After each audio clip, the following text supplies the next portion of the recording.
A new era at the Vatican begins with the unprecedented and stunning election of an American as the new pope.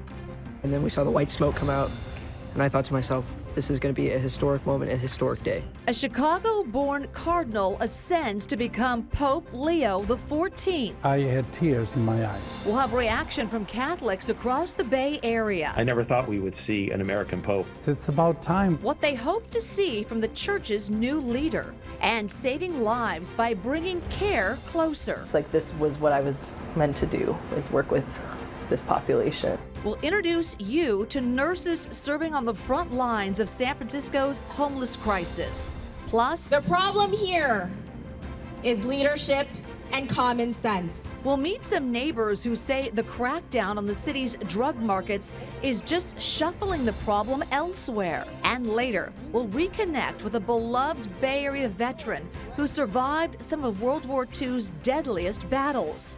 How Papa Jake is celebrating 80 years since the conflict ended.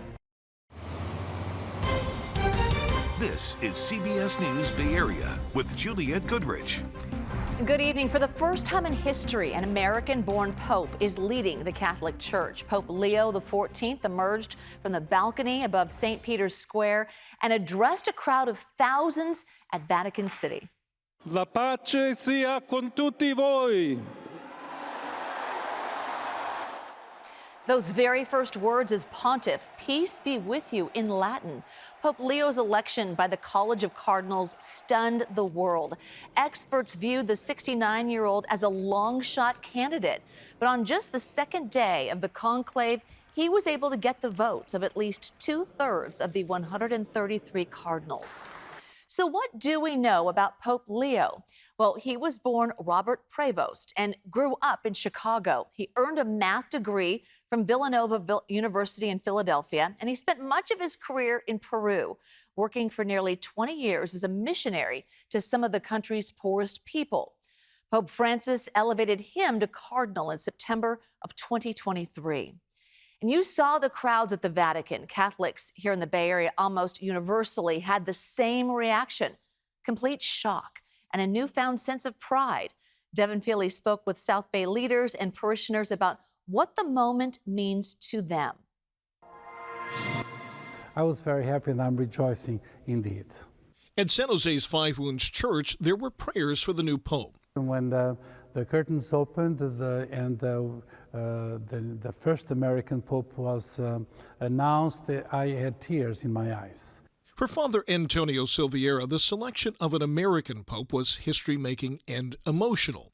And the new pope's message of a church rooted in and committed to social justice was like an answered prayer. I rejoiced because it's about time this American continent did produce a cardinal to be the first pope ever. It was an historic moment. For Catholics across the Bay Area, the selection of a new pope was a moment both for joy and hope for the future. It's perfect. It's it's a role model for American because not too many American are in church, and especially American is perfect timing. And we're so divided, and all the chaos going on. Bishop Oscar Cantu says he has high hopes for the new pontiff, as faith that the selection of an American may reinvigorate the church in the United States. It brings a sense of pride that we have one of our own that was born and bred in the U.S. in Chicago. But Bishop Cantu says he believes the Pope's message of peace, of community, of compassion and justice will ultimately prove greater than geography. He comes as a pastor, he comes as a missionary, and he comes as a bridge builder. And in San Francisco, faith leaders and churchgoers shared their enthusiasm for Pope Leo XIV. They say his ties to the Americas could signal a more inclusive path forward for the Catholic Church. I am Spanish, so I feel it like really close. Like, I think he's going to be a pope for everyone, that he has this broadened scope, like being from the United States, but being related to the Latino world, but being also related to Europe. The election of Pope Leo completely stunned Archbishop Salvatore Kolleon of the San Francisco Archdiocese. Our Elizabeth Cook asked him about the moment that he heard the news.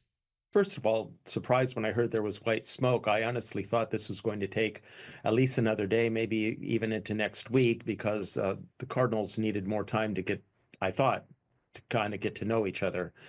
And well, an American is really big news. I never thought we would see an American pope, but he's also Latin American. He's spent most of his priesthood in South America, so he knows both worlds and can bridge both worlds.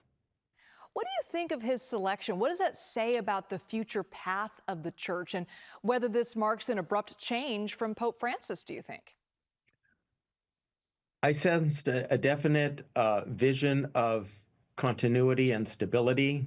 There is a need for sort of more stability and sort of predictability, but I see his trying to continue with the vision of Francis with the kind of church we need that listens more and can bring the gospel out to the peripheries. So I don't know him, but I think I got a deep insight into his person. This is something very subtle that probably not very many people notice, but based on my own personal experience, I did. If you noticed, at one point in the address, he shifted into Spanish in order to greet the people from his diocese, Chiclayo, in Peru. If you notice, at that point, a big smile comes across his face. That tell me that the man has a very pastoral heart. He is first and foremost, to the core of his being, a pastor of souls. He's not a careerist. He's not a politician. He's not even a governor, but he's first and foremost a pastor of souls. So this, in my mind, bodes well for us. You know, the United States right now is a very fraught relationship with so much of the world. Do you think the selection of an American pope will counteract that? It's a unique situation having an American pope, but my sense is that it will help. A North American, lived most of the priesthood in South America. He can understand both worlds, and I think it will be a sort of a moderating influence. And I think, again, he kept repeating the theme of peace and building bridges. It seems to me that's his vision for his pontificate. To Catholics, he's now known as Pope Leo XIV, but to those who know him, he was Bob. He started to say the words of Roberto, Francisco. He started speaking in Latin, and I thought, my goodness, it's Bob Prevost who's going to be our next pope, and we just went absolutely berserk. Coming up at a special time tonight at 7:30, hear from a priest who has known the Holy Father for 20 years. That's after an hour-long edition of CBS Evening News. Other news we're following. A rally in San Francisco's Mission District this afternoon. Neighbors are calling on city leaders to take action against open-air drug use near their homes and businesses. So they gathered at 16th Street and Julian Avenue, just a couple blocks away from 16th and Mission Streets, where police carried out raids to clear out illegal vendors and drug sales. Police set up a command center following the raids to help keep drug dealers and vendors from coming back. But neighbors say all that did was push the open-air drug market to their street. At some point, it has gotten to be very, very hard. I have a 12-year-old. They take the bus to school. They see this every single day. But to me, as an adult, it's heartbreaking and it's stressful. Meanwhile, San Francisco Mayor Daniel Lurie says he's visited neighbors on Julian Avenue and believes that they have every right to be upset. Our departments are on it, and we are going to be relentless in making sure that our streets are safe and clean for everyone. And this was at a press conference where Lurie announced he's raising $37.5 million to private funds to help tackle the city's homeless crisis. One of the main contributors is Tipping Point, a nonprofit the mayor himself founded and led. So when it comes to caring for San Francisco's most vulnerable residents, the danger doesn't stop when they get off the street. But the city's health department found a way to make shelters significantly safer by bringing health care closer. Our Rick Villaroman introduces us to the nurses serving on the front lines of the homeless crisis. Hi. How are you? I'm doing well. Like so many other people who come to San Francisco with a dream, artist and screenwriter Montague Pope unexpectedly found themselves struggling to find a home. A friend that was supposed to be helping me, well, they didn't help. Out in the cold and no place to turn to, a chance encounter turned out to be a lifeline. It was only by a young kid giving me a number that I found this place. This is Bayview Safe Navigation Center. A 200-bed shelter facility that also provides medical care, chronic disease management, mental health services, and substance abuse care. But having nurses on the front line wasn't always the case. The two biggest shelters in the city were the highest users of 911 by address, and that became really apparent. And I said, let's put nurses in the shelters, because you get a lot of bang for your buck with nurses. And the minute we did, the 911 calls decreased by 50% immediately. Nurses were making a difference. I mean, I don't like nurses like Lauren Sir. It felt instantaneous, like this was what I was meant to do, is work with this population. And at approximately 3,000 guests across 20-plus shelters, they've got their work cut out. Lauren, you buy these glasses? Yeah. But it's work that's vital and making a difference. We just jump in and we serve this community, and we always support each other, and it's just like one of the best teams I've ever worked on. Even when it's like the worst day, we still have laughter and we still share stories and we still care about each other. The work that they do humbles me. These nurses are amazing. Makes me a little emotional. And thank you for the nurses and services, helping change lives. Here, I'm not in survival mode. I am in basically a safe haven that allows me to get to the next level. That next level, one of self-sufficiency. Okay, thank you so much. Still ahead here at 6, how the rush to beat the Real ID deadline could end up saving lives in unexpected ways. Plus, we'll check back in with a World War II hero who becomes an unlikely social media star. How he's marking 80 years since the war officially ended.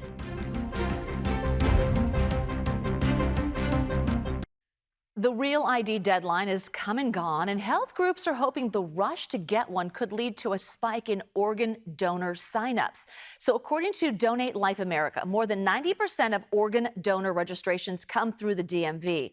And right now, there are more than 100,000 people on the national transplant list waiting for an organ.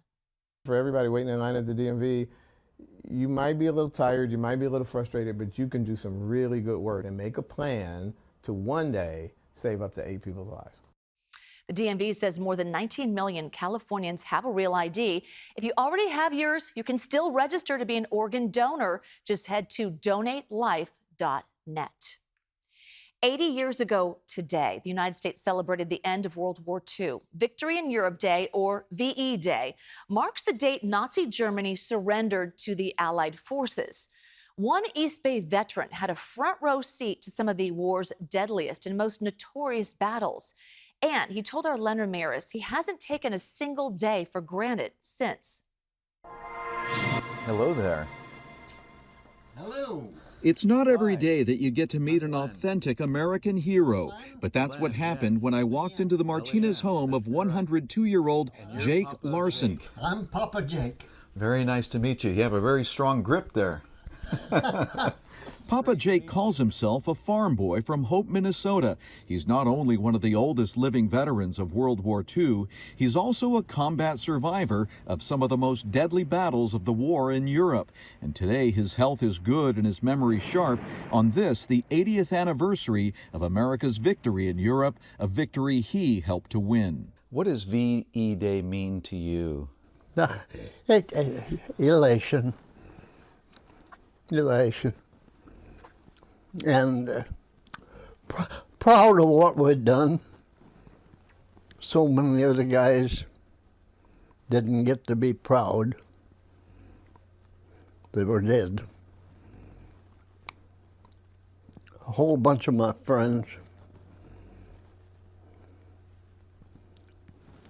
they're up there smiling now. They got there before me. Papa Jake lied about his age to enter the National Guard when he was just 15. He was in 5th Corps and helped type out the plans for the storming of Omaha Beach, and then hit the beach himself, dodging machine gun fire and deadly landmines. And every once in a while, one of these lines would be a puff of water would go up in the air. Somebody stepped on a mine. His tour took him through 5 other major battles, including the Battle of the Bulge. He says he was just doing his duty.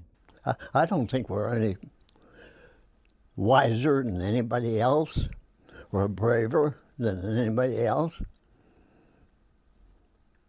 But we had a job to do.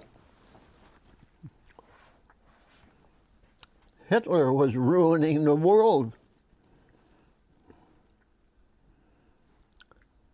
And we were in the position to change his attitude.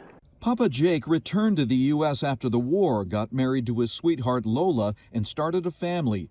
He returned to France for the 75th anniversary of D-Day in 2019 and has returned every year since. And he recently became a TikTok sensation. His granddaughter, Michaela, set up his account, Story Time with Papa Jake, during the COVID lockdown, and he now has 1.2 million worldwide followers. I turned out to be a natural storyteller. Watch your hand. Papa Jake says he survived D-Day and the other battles without a scratch, and he doesn't know why. He lost his beloved Lola 30 years ago and now lives with his children and grandchildren in a multi-family home that flies the American and French flags. He recently wrote a book, and the title may sum up his life. The luckiest man in the world.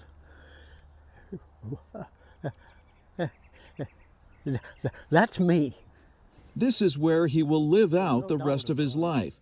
But unlike the saying, this old soldier is not going to just fade away. He returns to France next month for the 81st anniversary of the D-Day invasion. Papa Jake also went to Normandy last year to mark 80 years since D-Day. A somber occasion, of course, but he was somewhat of a celebrity at the event, you might say. He even got to meet former President Biden. Got to look up his book as well. Let's take a look at temperatures today. They warmed up from a one-day cool down yesterday back to anywhere from 7 to 12 degrees above average for early May. And we're really going to climb tomorrow. Some of the first 90s on the map of 2025. Details coming up at First Alert Weather. Boy, a big honor for a scenic spot in Redwood City. The Pulgus Water Temple was named one of North America's water landmarks, joining the Hoover Dam and the Chicago Water Tower. The honor recognizes sites over 50 years old that have played an important role in water supply. Although the temple doesn't have a function, it marks an important part of history when water from the Sierra Nevada first arrived to the peninsula. So when it came time to bring down the Hetch Hetchy water here to the Bay Area, folks said, we should have a temple to celebrate it, and it's purely a celebratory thing. A temporary temple was created in 1934 and was replaced 4 years later with a more elegant and sturdy temple that stands today. Wow, that's beautiful. All right, speaking of beautiful, Speaking not of you, water. Paul, but No, I speaking know. of water Yeah. and beautiful, the weather. It was. Yes. Yes. Not me, though. I don't know if it's beautiful. What would be another adjective, you guys? Help me Oh, out. no, don't help her. No. Let me call your wife. Hey, what Yeah. would you call your husband? Oh, we can't say that on TV.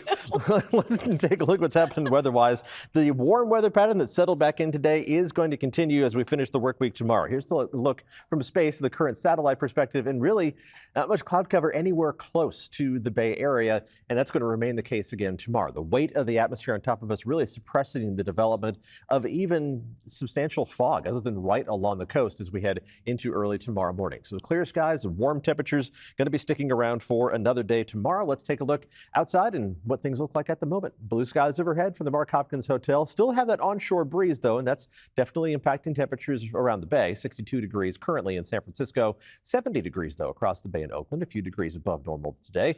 Otherwise, inland spots up into the 70s and low 80s.